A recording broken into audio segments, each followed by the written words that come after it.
Hello and welcome back to the show. I'm Mick Riggs and he's Kindergoosis. And today, we're doing fuck all today. Okay, thanks for that. So as you can see, yes, we're jumping straight into a battle. Right Kindergoosis want to lay out the playing field. Yeah, so we are defending our settlement from an attack by, I think this is PARSA. So we're it's basically just our garrison with a unit of hypaspists, which is our general, and then we got a couple of mercenaries, Armenian mercenaries. Did you call them hypacifists earlier? Because that's what they're called. Right. Hypaspidai. They're pretty solid hoplites. What's their Hoplites. specialty? Oh, hoplites, you just... Right. Again, I don't use them. Go. I don't use them unless it's just like a general's bodyguard for governors. Oh, is that what they're That's best just used my for, personal in your preference, and because I don't use hoplites when I play as the Seleucids. You know? So there's not much point using them in field armies. Plus, historically, again, it was usually either a Hittite or a gamer were kind of the bodyguards, at least for the kings and stuff. So, you know, it's just how it is. So yeah, that's kind of how it works for me. That's just the way I do things. So I only use them for defensive purposes. You know, it is probably the best use for hoplites, honestly. Any kind of hoplites. So. Yeah. So, yeah. We are dealing with the enemy army. So, Kindergoosis, any updates on the Warhammer Oh, or anything like that? I done this briefing. Any interesting developments? Not really. Nothing at the moment. People are still don't know. There's going to be a patch 4.1. It's probably delayed at this stage, if there is going to be one. And that likely means Thrones of Decay is probably delayed, which is not a bad thing necessarily. If it gives them more time to get their shit together and to make a good product, then... I know. I'm just not really surprised anymore that it had to come to that, but I mean, like, you know, it could turn out all let's just hope. fine in the end, you know, so... Let's just hope that it'll turn out well. You just hope CA don't bungle it further, yeah. So it's really where we're at the moment. But, yeah. But, I've been playing Warhammer still quite a bit. I've been playing Dryka from the Wood Elves. Yeah, you were telling me about That's quite a bit of How's fun. it I coming did along? recently start another campaign as the Knights of Calidor from the Wood Elves, not the Wood Elves, the High Elves. They're very dragon heavy faction. Well, in a sense, like you start off with a dragon in your army, and your campaign mechanics center on like engaging with different dragons and quest battles with dragons. Never imagined elves and dragons making a good match, but I suppose that's High elves I are guess. basically very archer heavy. Well, kind of. They have a fair few archer ranged units. They have a unit called the Lothern Sea Guard, which are a hybrid archers spearmen. And they have some spears, and then they just have various kind of melee troops, like great sword and great axe infantry, and then the cavalry, and then they rely on phoenixes and dragons for a lot of like flying units. I haven't played High Elves very much, a little bit, mostly just Calidor. But yeah, and they've got various different lores of magic for their mages, which is quite neat. Because I'm still quite used to like Chaos or Wood Elves who like don't have as much lores of magic options. So yeah. Would you rather be playing as elves that have higher It's not about magic skill set, it's just more like anything? so more like a type of magic element, if you will. Warhammer Lores of Magic just refers to like different elements, if you will, like fire, or like you've the lore of fire, which means it's all fire magic. You've the lore of life, which is all like nature sort of thing. Lore of beasts. So, you know, you've got lore of ice, lore of heavens, which is like the sky, lightning, lore of light, the lore of shadows, which is really cool. I'm a fan of the lore of shadows, because chaos and wood elves have access to that. You've the lore of death, which is pretty neat. There's a bunch of lores that are like exclusive to certain races. Like Chaos will have access to the lores of 3 of the gods, Tzeentch, Slaanesh, and Nurgle. Chaos Dwarves have their own lore, called the lore of Hashut, which is their god. The Tomb Kings have like the lore of Nehekara, which is again unique to them. It's a bunch of lores that are unique to certain race groups, but yeah. But it's just been a bit of fun, just playing around a bit. But yeah, might one day do a series probably for Draika on this channel, but we'll see when we do that. Yeah, that could be potentially interesting. And it might be something different, especially for you to try and edit around. It'd be probably a lot more, I'd say, battles, so they're shorter. They tend to go pretty quickly. I can handle that. Can't play dear viewers. But yeah, so this battle's going pretty well. We're holding the enemy whilst we're attacking them in other areas. Yeah, our hoplites are still standing strong. Alright. Ooh, Greek hoplites. Well, these Greek hoplites are just a basic garrison hoplite. Well, not the most basic ones out there. Greek hoplites in this case are just a garrison hoplite unit.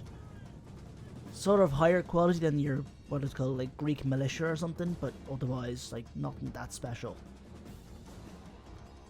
What would be the best form of hoplites then? So his best hoplite is probably not the most straightforward to answer, but I suppose a lot of Spartan hoplites would probably be really, really strong. I think they have like better HP than most other hoplite units. Oh well, Spartans are kind of... They're pretty much the definition of ever increasing stamina. Spartans are kind of overrated. Yeah. Oh yeah. Really? Because I don't think they were that great, as much as they make. A lot of it, I think, is propaganda. Yeah. Really? Spartans were kind of good at one thing, and that was their hoplites were quite strong, quite solid. But that may have also partly been because they were like the only Greek state to have some form of a standing army, professional army. Really, nowhere else in Greece had an army or any the thing, as I'd probably talked before, is in the ancient world it was very rare to have some kind of professional, formal standing army. Because when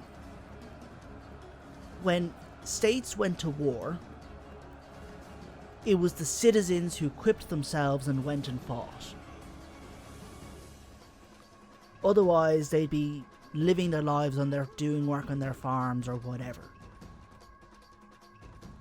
So therefore the idea of having a professional full-time standing army was just very rare, because think of it like this, that's a great expense. You know? Yeah, I mean, sure, it would come at great expense, but it could also be handy in case of emergency. You have people who will take up arms and fight and provide their own equipment. The fact is, you probably can't really afford having much of a standing unless you're a really, really, really major power. Because these are people who otherwise, you could say, aren't doing other jobs, aren't working otherwise. You have to pay for their wages, but you're also paying for their equipment, paying to keep them supplied, probably. That's just if you're in peacetime. You know? I suppose, yeah. Although, I mean, like, that time period was strife with war. Yeah, strife so with I'm kinda war, and that's where it was surprised that, communities who took up arms and fought their neighbours. It's more like But the thing infighting is, because than, you like, had, well, yeah, global- because the idea global scale. is, we might look at Greece and think of it as one singular nation, but that's not what it was in antiquity. It's a bunch of different No? city-states that were rivals. So you had Athens, you had Sparta, Boeotia, you had Epirus, you had Corinth. They were not all part of this thing that we call Greece. They might have been part of a general landmass that they called Hellas, but and they probably identified each other as being Hellenes, but otherwise an Athenian was an Athenian who was subject to Athens. Athens was its own sovereign state. Sparta was its own sovereign state. You know? They were basically, there was no country per se, it was just these distinct cities that governed themselves and had Kind of like the well, United except States of the America. US is all part of one broader form of government. You have one collective Yeah, but, government, I mean, like, it's just in the the same- individual states have a lot of autonomy. Really, there was no form. But there had There to was be, like, government, some form but of government the in government each was of the cities. specific to each city. Whatever form of government that was.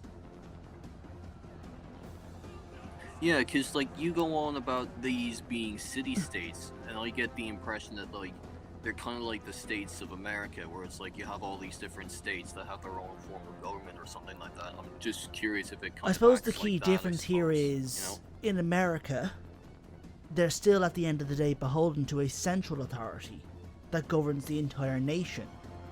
It's just, in Greece, there is none of that. In the classical period. It's just Athens. Athens does what Athens does. Sparta does what Sparta does. It's gonna fight with Athens sometimes. It might ally with Athens sometimes. But at the end, But there was, like, no central form of government no, between they each of were these their own city-states, basically. individual state. You know, suppose it's that like makes sense, how then. even in Ireland, there was no central government of Ireland until, well, kind of ever, until we were under British rule. It was a bunch of petty kingdoms. Yeah, alright You then. know? You had, like, once we get to, like, early medieval period, you've, like, the Kingdom of Dublin. You've the Kingdom of Leinster. You've the Kingdom of Connaught. You've the Kingdom of, like, Munster. You've the Kingdom of Ossory. You've got the Ainail, who ruled, I think, a chunk of Ulster. You've Alec, who also ruled chunks of Ulster. You know? They were all separate kingdoms that did their own thing. So, Anyway, see that we got a decisive victory here. And we decided to murder we probably killed the captives. whoever was left. Kill the captives, yeah. I forgot what that was. Because we have three actually. options: release, ransom captives, enslave them, kill them. Ah, right, yeah. Ransoming gives you a lot of money. I just forgot. In just a big sum of money. It improves relations with the enemy, which can make it easier to achieve peace, in theory. It will probably sully relations with your allies. Enslavement works at helping to prop up your economy, but comes at the downside of causing public order problems. And killing them, you worsen relations with the enemy, basically, but it'll better improve relations with your allies. So yeah, we have our army besieging Ecbatana. Didn't look very good The other there. resolve isn't great, but I suppose the hopeful thing is to have them sally out and it'll work better. Sally forth and tally ho. You know, the idea would be that they would sally and then our army could better face them, because it's an army with phalanx troops. They don't do very well in a siege battle. And of course, Well, the yeah, assassination attempt the odds fails. aren't very What high in else the is first new? place. But we move our army to attack the Terror Phobos. Okay, this one Well, looks yeah, a it little is bit more in our definitely favor. So we're fighting in the region Ecbatana. of Ecbatana. God, I can never get these right. So we've got our Mesopotamian archers. So I have to look on bloody Duolingo in order to pronounce those correctly. We have our silver shields. They look more like white than silver. Or then again, it just could be what I'm seeing We through have the our screen. Galatians. Our Thoreo swords. We have our elephants here. Syrian. Which elephants are these again? Elephante Syrian, right, yeah. Syriacoi. I'm just gonna call them the golden elephants because it We makes have more our sense, honestly. Gallo-Thracian Thoreos cavalry. Our Galatian infantry there, Kuroas. Our mercenary Galatian spears. Yep, Our our spearmen Mesopotamian there. archers, as I said earlier. Mm-hmm. No hoplites, of No course not. hoplites. And we have our bronze shields.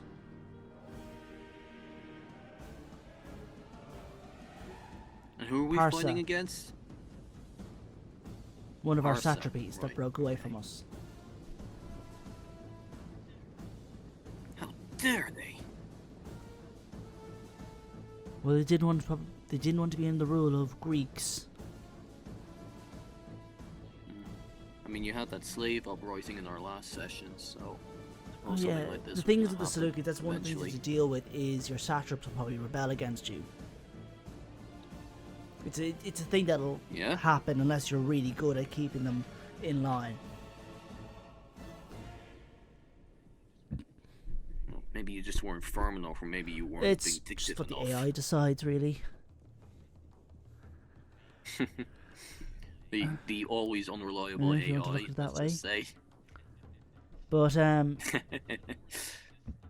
Sure, it's more inconsistent. It's more inconsistent than but it's unreliable, I'd consistent say. in terms of you kind of know what to expect from it to a certain extent. It's consistent in its inconsistency. I wouldn't go that far, suppose. but you know, whatever. Not much point delving into too much. Yeah, our archers are firing away.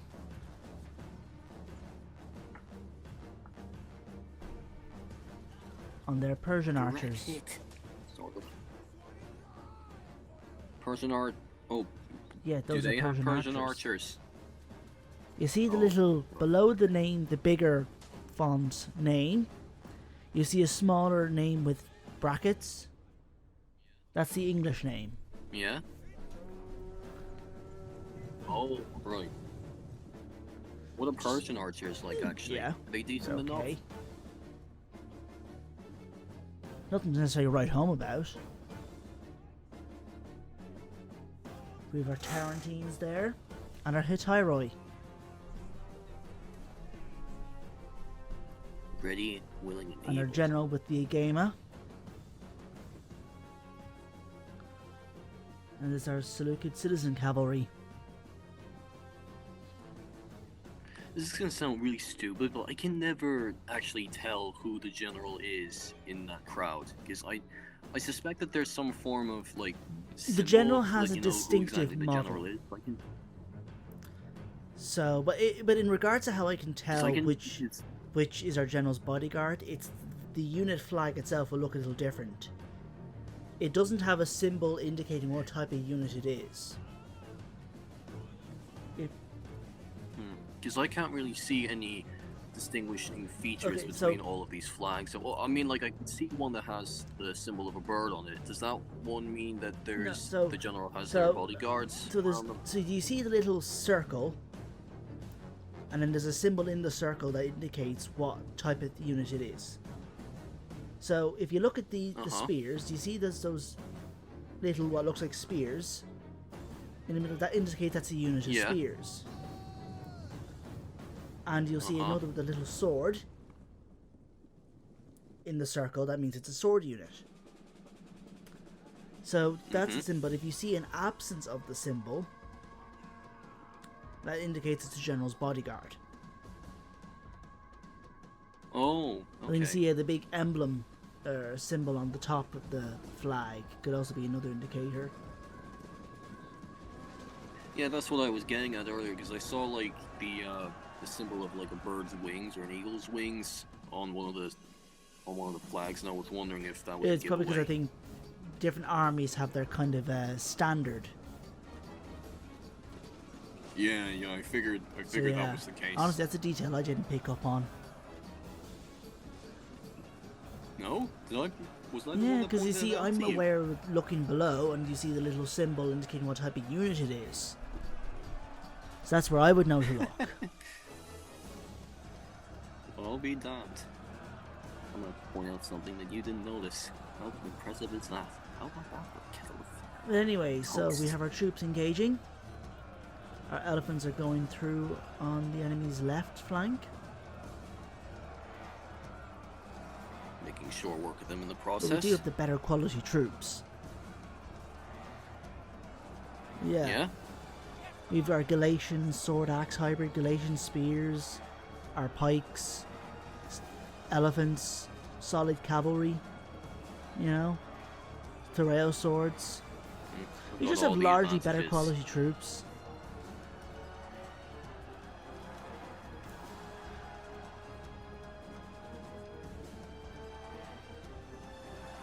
So the battle's going pretty well. But so This could be a general lack of insight on my part, but I'm noticing that there are certain symbols where like you have a sword and a spear, and I can sometimes make it hard to tell if it means there's more than one spear, or if there's like one symbol has like multiple spears and the other one has one spear. But now I'm noticing that like the singular certain ones do symbol make is out representing a reports. sword. Because then there are also, because then I'm also noticing spear symbols that have kind of like a white left half and a red. Yeah, that's I right think half, indicating you know what I mean? cavalry, Oh. shock okay. cavalry, is what it meant to mean. And we have our spear cavalry there chasing after whoever those guys are. I think they're Jav Cav. So there's our Seleukid Hippes against Hippocontistai. Yeah, so these are javelin cavalry they're fighting. Because the Hippat means horse, from hippos, horse, and Akontistai, they mean like javelin throwers, javelin bearers.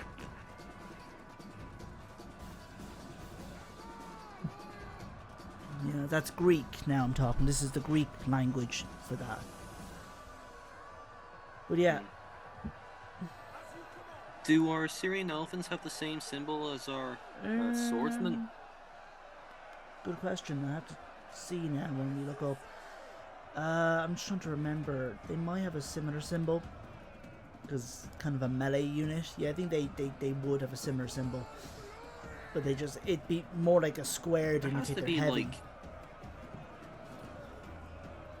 because I mean like, if they have the same symbol, then how can you tell whether they're Syrian elephants or regular Well- old swordsmen? You know, or any Well, sort of one is the melee difference between a to begin sword with, unit and an you know? elephant. In terms of the models, Well, I suppose, but I mean, like, I don't know. It just seems kind of weird to I use suppose the the same difference would be, symbol. it's just the way it is, how it's designed. There's probably no distinctive symbol for elephants. I think that it's meant to indicate whether the unit is melee or spear. In that sense, I think it's more what the symbols are meant to mean. So yeah. Yeah, I suppose. We have our elephants making Yep, short plowing through the leeway enemy. there. But I guess to circle back to our conversation topic, the point is, in the ancient world, you didn't have very often formal singular states in the way we think of them now. People lived in their smaller scale communities and tribes and cities. That was how things worked. So there was no... things were weird. Let's just say it was not a concept yet. The nation state didn't really become a full-on thing till, you could say, the 19th century. Yeah, you can say that again. So, you know, that's just the way they existed, you know. It's like we had different tribes. The region of Gaul was just a load of different tribes that were culturally and linguistically closely related. Yeah, I suppose. So, sometimes you might have had one group who could dominate over the rest. Or you might get something like a formal kingdom of this collective, but that's just because one smaller kingdom managed to dominate over the others. You know? So... we have our Sparabaras on the run there. But yeah, so the Spartans were a bit overhyped. And I think a lot of it was propaganda. Yeah, you mentioned it earlier. I think a lot of their reputation is propaganda. Sure, they probably just propped it up from like... Well, Thermopylae was a fairly admirable feat, though again, one thing that's often ignored is that it wasn't just 300 Spartans fighting on the Greek side. Oh, I know, there was a lot more than that, but I guess my general point is, like, a lot of people see it as, like, a great win and choose to just focus on the fact that there was at least 300 defending gates or whatever, so they use it as... Thermopylae was a mountain pass. Battle, or that particular... as, like, yeah, the well, propaganda it was a loss mostly. anyways. The battle was a loss. The point was to buy time. Yeah, I know, which but I they mean, like, they still doing. put up... I guess what it means, like, they still put up a valiant effort and managed to survive as long as they did, that they thought it would be worthy of the propaganda. Well, yeah, it was still admirable. Thermopylae was certainly admirable, and there's no denying that, but that, and I suppose their winning of the Peloponnesian War is probably the extent of their military successes, I would probably say.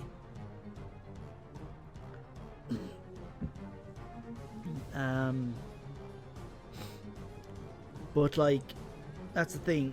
Thermopylae was it was a narrow mountain pass. It means the hot gates or something to that effect. It was like it was a narrow mountain pass, and that helped in why they were able to do so well. Because the Persians couldn't easily outflank them. It wasn't until they found a way to go around and hit them from behind that they're able to win.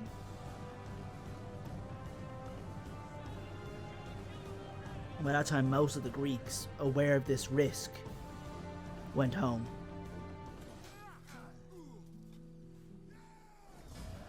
Oh, have a decisive victory again on our hands.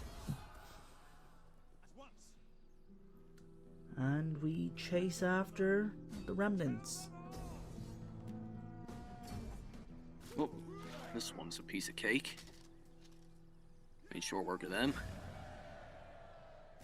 I'm kind of curious. What's the difference between a decisive victory where you kill your enemies and a decisive victory where both sides remain intact or something like that? Well, because a decisive victory just means, how do I put this? That you won, inflicting sizable casualties on the enemy, whilst your casualties were not too severe.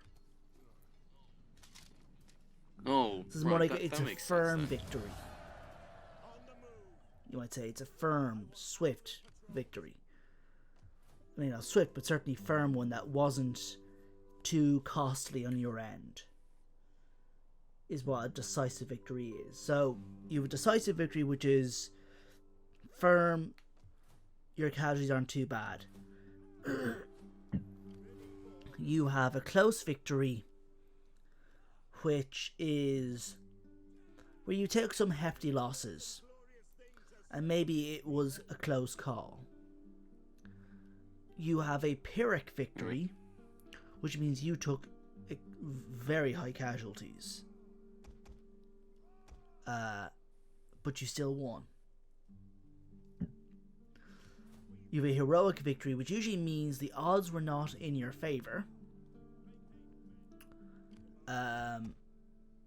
The odds weren't in your favor, but you managed to secure a pretty good, successful victory, despite those initial odds. Anyway, I think we're just about Yes, to we wrap are. We've up just here, recruited some actually. additional cavalry in Mesopotamia. Just getting our last few bits of defenses in there. Was thinking of making peace with Archibosporus, or at least checking if they were willing. And they were, but yeah. PARSA don't want peace. Sure, what's the use in peace anyway? Anyway, I think that's about it, dear viewers. I hope you enjoyed this one. Be sure to leave a comment, like, and subscribe. Yes, and we'll see you all this very is one soon. of the very few videos with 2 battles in.